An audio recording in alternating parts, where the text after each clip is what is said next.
Я все это ненавижу. Слабость. Тортики? Да, слабость до сладенького.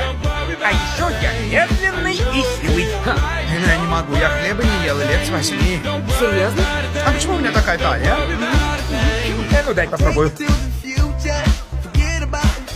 а что? Это что? Мой фирменный сладкий кекс. Сладкий? Это не ты сказала, это хлеб. Ну, столько лет прошло, я перепутала Как вкус. можно забыть? Ну что, есть изменения? Нет. Меня трясет? Прыщи повылезали? Нет. Я хоть не побелел? Нет. Ну все, не могу устоять против сладкого. Эй, народ, выдыхай!